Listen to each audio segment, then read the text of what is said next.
Hello, welcome to American Senior News. I'm here with my partner JJ. Hi guys. Today we have a very special guest. Your name is Amanda. Hello, my name is Emmanuel Swedenborg. I'm from Sweden, and I came up with the nebula theory. Welcome, Emmanuel.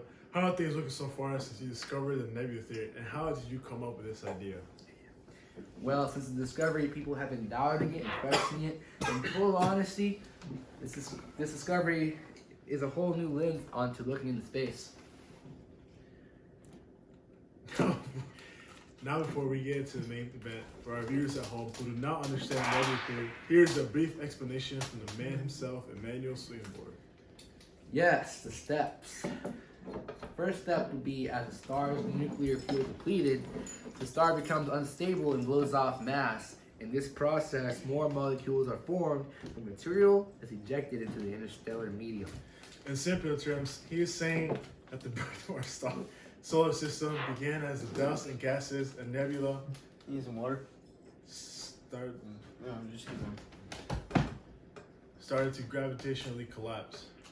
Indeed I am. Step 2 is when the material blown off from the star accumulates to form an interstellar cloud of gas and dust off of low density clouds. Okay, for the audience who does not understand meteorology, he is saying that the nebula contracted into a rotated disk that was heated by the conversion of gravitational energy into thermal energy. Psst. It's an astronomy, not meteorology. We don't study meteors. Yes, sir. TJ understands. Step 3 is when the massive interstellar cloud becomes sufficient to cause by self-gravitation, leading to the formation of protostellar systems. Protostellar means early stage in the evolution of a star, if anyone does not know. In English, he means that the cooling of the nebula cloud caused rocky and metallic material to condense into tiny solid particles. Okay, now on to step 4, which is when a protostellar system further contracts, forming a central protostar and a rotating disk of gas and dust that accretes more materials, more molecules from planets and comets will eventually form from material in the outer disk. What he is saying is the repeated collisions caused by the dust particles to gradually coalesce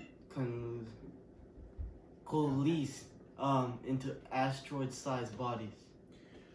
Now for the following step, which is when the central temperature and density increase, igniting thermonuclear reactions in the central star.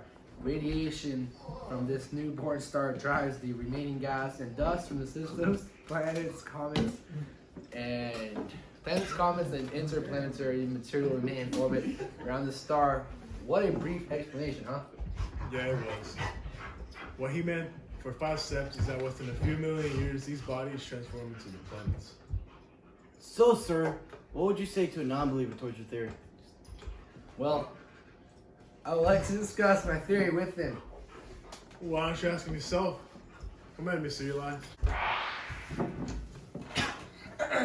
Hi. I'm having a hard time trying to understand the theory you came up with, as in, why haven't we seen this anywhere else? Actually, we have seen other systems in the process of forming, and what we have seen lines up with the nebula theory. Oh, okay. Well, that makes sense then. But is there anything in our solar system that suggests this theory? Well, the fact that all the planets orbit in the same direction, and most of the planets and moons rotate in the same direction as the sun, supports the idea that they all formed in the same debris disk. Oh, why, sir? Did you come prepared for this? Okay. What about the proof behind it? Like, can it be proven true?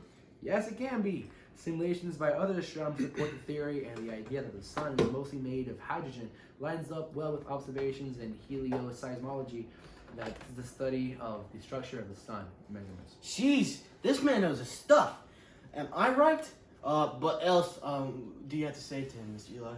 Emmanuel, you say that the first step is gravitational collapse. But do you have any idea what could cause that?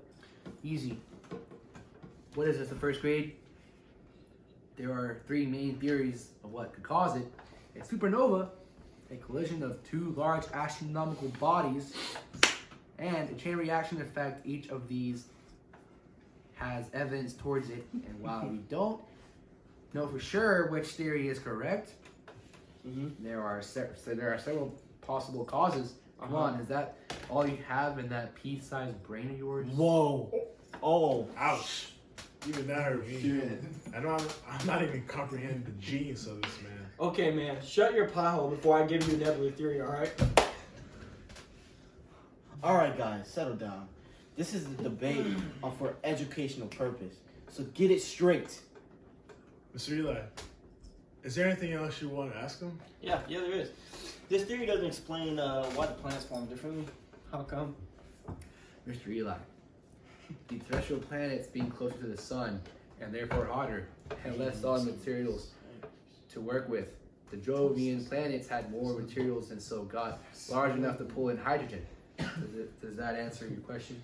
To be precise, you indeed answered that question, but how do you explain the exceptions to your theory? Like planets that rotate the wrong way.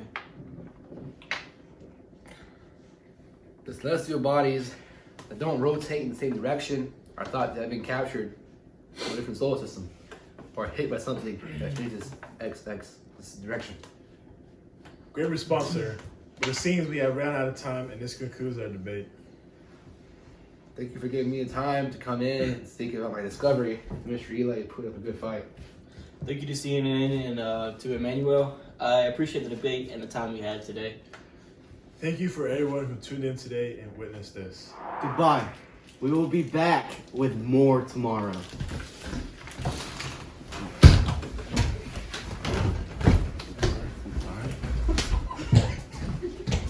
You better kiss me, bro. Yo, you got so close to that. Well, wait, it's the recording.